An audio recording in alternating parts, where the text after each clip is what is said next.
Hi guys, welcome back to the channel. Over this past weekend, I attended Terrificon, a comic convention that's held at the Mohegan Sun Casino in Uncasville, Connecticut. It was a 3-day event and I attended on Saturday and Sunday.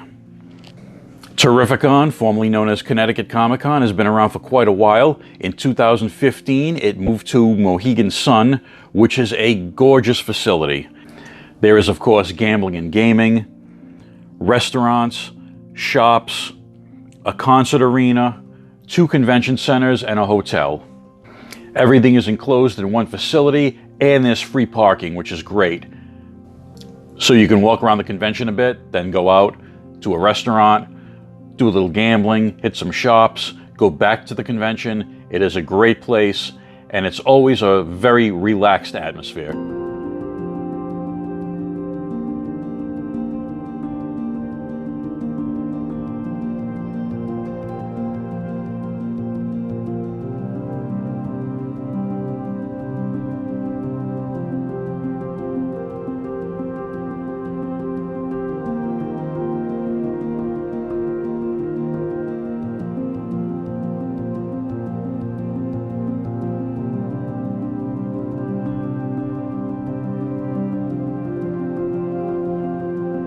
Terrificon is organized by Mitch Halleck of Big Fedora Entertainment. You can see a little cartoon version of Mitch on the program there.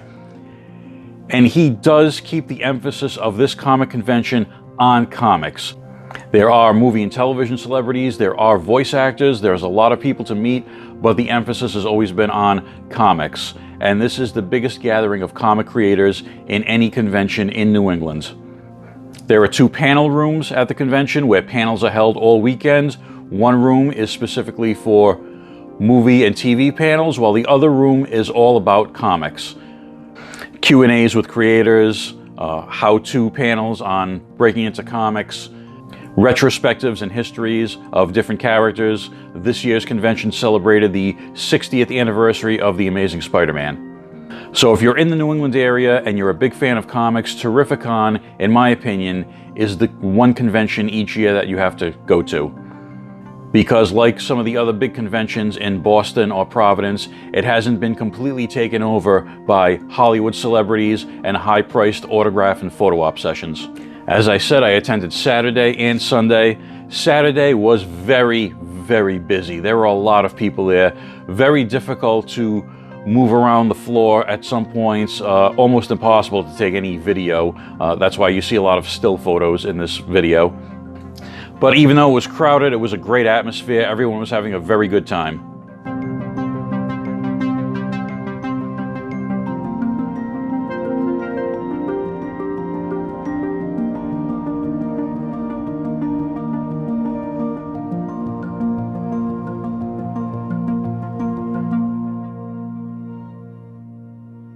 Sunday there were less people. It was a little more laid back. You could get around to the different dealers and booths and artist alley a little easier.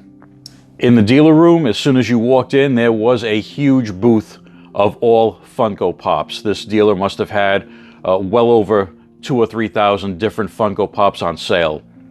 But fortunately, that was the only booth that was entirely Funko Pops. There were other booths that had Pops here and there, but for the most part, the dealers that had Funko Pops were outnumbered by the comic book dealers by about 4 to 1. There were a lot of stands selling comic books there. Probably the most I've ever seen at a convention in recent years.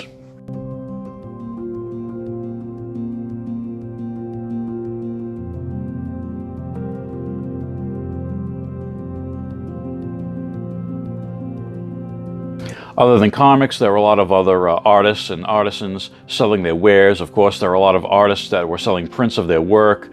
There was a booth that was selling 3D printed sort of Buddhas and Mount Rushmores from pop culture characters.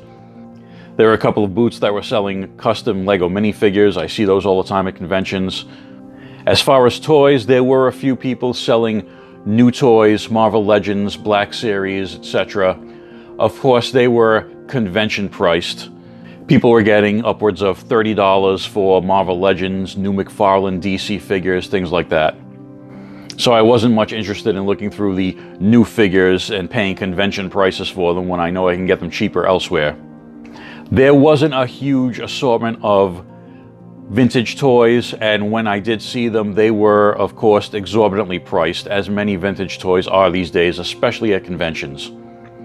There were loose Mego figures being sold for almost $100. Loose complete Star Wars figures priced $50, $75, $100 each. There was a vendor that had a big bin of loose Star Wars figures that were selling for over $10 each, and these things looked like they had been beat to hell and back. One booth had some boxed items like a Star Wars Micro Collection set and a Matchbox Robotech SDF-1 that were going for $200 to $300. And I even saw an original Kenner Jurassic Park compound in sealed box that someone had priced at $900. So conventions really aren't the place to go to find toy bargains these days. Between the higher prices on newer figures and the exorbitant prices being asked for vintage figures, collectors are really being squeezed from both ends these days.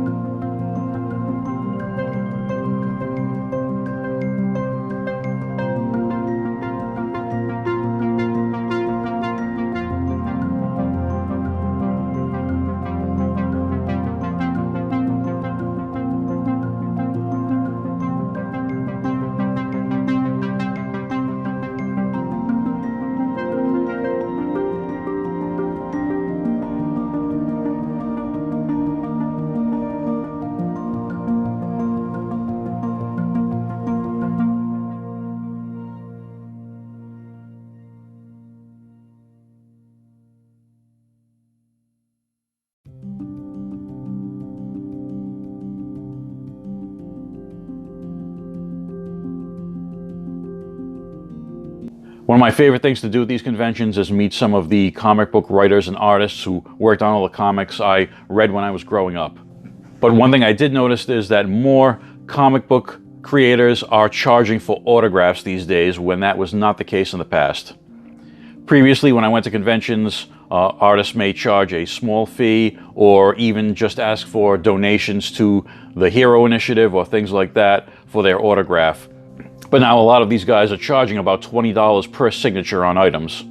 Now I understand the reason for this. The cachet of comic book creators has gone up in recent years with so many superheroes appearing in movies and television.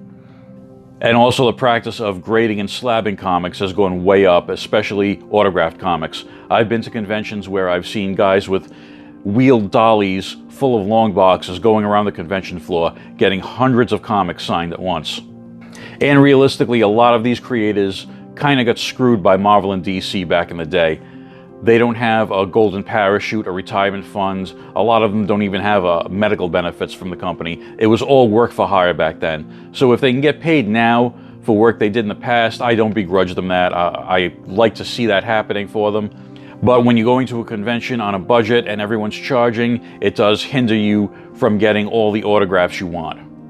And that was the case with me. I went to the ATM before the convention, I took out a set dollar amount, and that was my budget for the show. And I was not going to go over that. So to stay within that budget, there were a few people who I couldn't get autographs from. There was a great selection of panels to go to at this convention, and I did go to several of them. The first was the Transformers G.I. Joe panel. That one featured voice actors from the Sunbow cartoons, Dan Gilvison, Michael Bell, Francois Chow, and Keon Young, as well as comic book writer Larry Hama. Knew what was going to happen. Nobody knew the Transformers was going to go on and on and on and on. And G.I. Joe also. I mean, we did other shows like, I can't even name them because, yeah, I did one called Spiral Zone. Have you ever heard of that? Do you remember the Centurion? Do you remember the Centurion? We were doing that at that time. Yeah. Yeah, there were Chuck Norris and his Karate Commandos. Yeah, at the time, absolutely was a paycheck. But as time went on, it becomes more of a fond memory because of all you guys. Yeah. I thought that Snow White meets the Harlem Globetrotters would be huge. Still working on G.I. Joe today with, I believe, IDW, is that correct? That's correct. So, You can still read plenty of stuff from Larry, and without him, I don't think any of us would be here, so. He's the All right. Thank you, Larry. He's the legend. I've known Larry since 1976. That's 48 years. Yeah, Larry had long hair down to here then. So I hope you guys have a good I said our approach to acting in cartoons is different now than it was then. Well, because they drew the cartoons, they had animators. Now it's done digitally, so you can talk at the pace that you want to talk at. I remember doing when I was working at Hanna-Barbera. I remember my voice. I would say, "Well, what do we do now?" And you can't talk too fast. I go, "Well, what do we do now?" I says, "Too fast." The mouth of the character can't go that fast because we're painting. So you have to slow it down a little bit. Now, because I teach, as you know, I teach voice acting, it's your pace. It's the pace you as an on-camera actor would be speaking your dialogue, because it's all digital, so they can do it faster, obviously. That one was a lot of fun. Those guys have a lot of great stories to tell from the old days. What I found unusual was that they put Larry Hama on the panel with the voice actors. The comic really didn't have anything to do with the cartoon. At the same time, Bob Budiansky, who wrote the Transformers Generation 1 comic book, was also at this convention, and they put him in a separate panel on Transformers comics. So I thought it would have been interesting to see Larry Hama and Bob Budiansky on one panel with the G.I. Joe Transformer comics experience being discussed, and the voice actors on a separate panel. But that's not how they did it, but it was still a fun panel. Next panel I went to was the DC Animated Justice League panel. This one featured Kevin Conroy, of course, Batman, Susan Eisenberg, Wonder Woman, Phil Lamar, Green Lantern, and he was not scheduled to be on this panel, but Tim Daly was at the convention and he also sat in. Tim Daly was the voice of Superman in Superman the Animated Series, but he did not continue the role for Justice League. That role was taken over by George Newbern. But it was nice to see Tim Daly on this panel talking about his experiences voicing the character. No, it's always about the script. I mean, you're never gonna say, oh, here, I'm just gonna do the thing I did 10 years ago with these different words. You know, every iteration of the character, every story is different. I mean, like Kevin was just talking about this version of Bruce Wayne versus the other versions. I mean, obviously they want the same vocal quality, voice-wise, but the internal qualities of who this man is might be different. Although the Injustice version of John Stewart was, you know, a DLC, so there wasn't a ton. It was basically the same John Stewart. Justice League versus Injustice, night and day. And, you know, of course, it's not my decision how I'm going to play her. It's the director and, you know, the writer. But it was hard. I mean, Kevin said earlier, you know, if you're playing one character, it's nice you want to be able to change it up. But as somebody who's voiced Diana a long time, I don't like playing her as a villain. And I made the writers and his director promise me a good Diana one of these days. To pay me back for having to be such a in Injustice, because it did not come naturally. Not that it didn't come naturally, but it did come naturally as Diana. It's an interesting question, because what Phil was saying is true. You know, it's always about the script, and you always are finding the truth of the character in the script. But on the other hand, when you've been doing the role for 30 years, and the audience identifies your sound with the character, and that's why they hire you, you have to be true to that sound, to that. So it's a funny balance. Right. The voice has to be in the same realm, but how he adapts to his situations are different. People always ask me how Batman evolved over 30 years. And I always say, well, my job was to keep him real, to keep him in the moment and alive and not get stale, and to keep it fresh. And luckily, I originated in the theater in New York. And you know, when you're doing a show 8 times a week for a year, you learn how to keep things fresh every night because it's the first time the audience has seen that show. But part of the challenge for me over 30 years has been always making it sound new, but being that voice, you know? But I was not like a comic book kid growing up. I was not like Phil, an encyclopedic. I say that with love and respect to all of you. You know, I came into it sort of innocent. And this friend of mine said, oh, hey, they're auditioning people for the voice of Superman. And I said, no, I'll do that. And so I went to this place in Warner Brothers, and I met, Bruce Timm was there, and Andrea Romano. And they said, read this stuff, and I read it. And they said, okay, do it again, and don't be so Superman-ish about it. Okay. And they said, great, you're hired. I was like, wait, what? And I've said this publicly, and I'll say here publicly, that I didn't really understand how important Superman was and the world of superheroes was to so many people. I really thought that this was a fun job to do for some kids who were going to watch Saturday morning cartoons. I didn't realize that people who had driver's licenses understood what I was doing. And it turns out they are. I think probably most of you did drive here.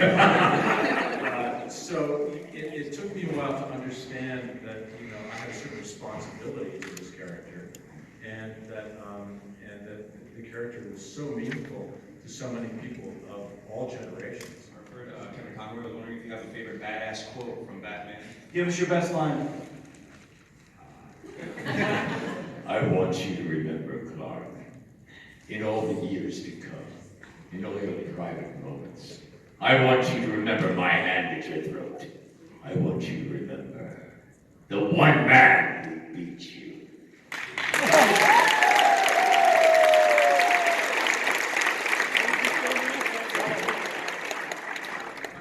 The last panel I went to was the Orville Panel, and that one featured Adrian Palicki, who plays Kelly Grayson, and Peter Macon, who plays Bortus. This was a fun panel. Those two actors have a great rapport with each other off the set. It was fun to hear them talk about their experiences filming the Orville as well as their other projects. Well, I mean, definitely the scope felt massive this season. Almost like endless. It was genuinely endless. But, I mean, we shot that without COVID included. It was a year and a half to shoot the third season. So that's, every episode was like a mini movie. I mean, it took over a month to shoot just one episode, so. What's happening in this episode? Which episode? What's Kelly doing? Okay, cool. I was like, I can't keep up. I can't keep going back and rereading things because it was just. No, it was incredibly fragmented. We shot the third episode was the thing we started with. Right. And ended with. And came back to, and the continuity. Continuity is awesome. But we had to, and it was literally like, okay, stand here, right, move your shoulder like this much, and like tilt your head, this because they had to match what we had shot a year. Well, and when we came back, Jessica was pregnant, so she actually wasn't there for the first 6 months. So we shot a lot of stuff without her, which was so weird because we're on the bridge, we're getting everybody else's, coverage. Poor girl had to come back and get all of her shit, on that side. In a matter of days, but we would be shooting pieces of episode 2, and then we're gonna shoot pieces of episode 6, and then we're gonna shoot. It was bananas, and it was a challenge to try to keep the emotional consistent, to make it, flow together. I honestly don't remember much of it because we really just get there what are we shooting today? And then let me go back and okay, what happened before? Right, that was this episode? Oh, no, that was this episode. Okay, wait a minute, who? Help! it's actually been fun to watch, because we're like, oh, that's right, that happened. Right. Oh, okay. Oh, that's what this episode was about? I was thinking something completely different. No, okay, good dad. I've known Seth for 13 years, so like going into it knew the trajectory of this show, and also that was, I think, a misguided thing on Fox's part, because and maybe just the interpretation of fan base, like just because it was not intended. Every time I would bring up Galaxy Quest, which by the way is a great movie, right? No. Adamantly like, this is not going to be Galaxy Quest. Because I think he was really adamant about the fact that this was going to be something else and something new. The problem was, it was the first, I think, of its kind, this dramedy, that in space, people didn't know how to quantify it. They didn't know where to put it. So it was very confused in the beginning. But critics couldn't hate it. That was the thing about it. They're like, we don't know where to put this, but it's still good. But we kind of still want to say, crap about Seth, because, they have a thing. But then they finally came around. Everybody finally came around to it, but it took a minute to find itself. And I genuinely believe this was the bigger picture Seth had all along. It just took a second because, again, you're not going to give the creator of Family Guy necessarily the newest drama on television. That's not his sweet spot. But this has become massively, I think, his sweet spot. I will say that it's always been incredibly specific. And so when I auditioned for Bortus, I auditioned with the scene where Bortus goes in to tell Ed that he needs 3 weeks off for to lay an egg.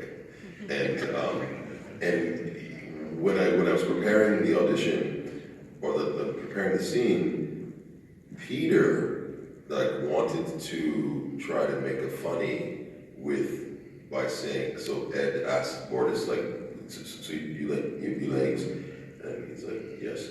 And he's like, are they large eggs? And then Bortus says, they are quite large, yes. And that's what's funny.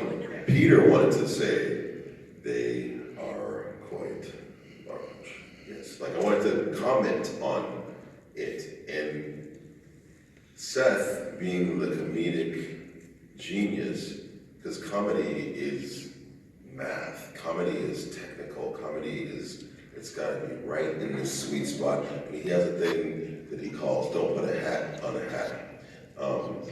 And so in my audition, which I was so grateful for, to get a note, when there's producers and all these people in the room, and Seth is back there in his baseball cap and his glasses that are so thick you can see the future. It's just he's blind as a bat. Poor guy. Poor guy. But just unassuming, but specific, right? Even in the very beginning of the pilot was written, but he had a sense of where the comedy lives, right? And he's like, it'll be funnier if Bortus, and this is what I would bump up against, or as a barometer, let me just not be aware of the now entering glory hole. If I know what that is, and Peter knows what it is, certainly. But with Bortus, I don't really. But Peter, but Bortus, it's funnier, right? So he had a sense of the ensemble. When you're doing ensemble comedy, the notes that you play, because it's we gotta hit this note and this note, and so we can get to that note. But if you jam up if you get jammed up before, it's not gonna make it out. So he was very cognizant and mindful and specific about it's where the funny lives, and so don't play into it. Just if it's there in the writing, it's there in the writing. Yeah, and it'll be there. Just stay out of the way, right? And so, but of course, I thought, how do I make this funny? That was my objective. But he just so he has a very good sense of specificity in terms of like the whole of the comedy. So it's been very specific from the beginning, and it's then grown. Yeah. Thank you so much. Thank you. Now let's take a look at what I picked up at the convention. Of course, you can't leave a comic convention without buying a few comic books, and I bought more than a few. There was one table that was selling several long boxes for 50 cents each. Another table was selling them 3 for $1. Of course, these are not key issues. These are not mint or near mint comics that you're going to run off and grade and slab. These are great reader's copies. Just something to have around to pull out and read once in a while. And not worry about the condition, the value, or anything like that. And the only reason I picked up these particular comics is I thought the covers were cool. Just like when I was buying comics when I was a kid, if it had a cool cover, I picked it up. And these do have a lot of really cool covers. You can't go to one of these things and not get some autographs. So, let's look at the autographs I got. The first being Larry Hama. This is a reprint of the first G.I. Joe comic, which I can't afford the original, but I can afford to get the reprint. Larry's a great guy to meet. He's very friendly, and he has a lot of interesting stories to tell. He's led a full life, his experience in the Army. He was a stage actor, a voice actor, a comic book artist, and he tells the story of how he got the job writing the G.I. Joe comic back in the 80s. Basically, no other writer or editor in the Marvel offices wanted the job. He says his was the last office at the end of the hallway, so he was the last guy they went to, and he jumped at the opportunity. And the rest is history. Larry was also the co-creator of everyone's favorite green space rabbit. No, not you, Jackson.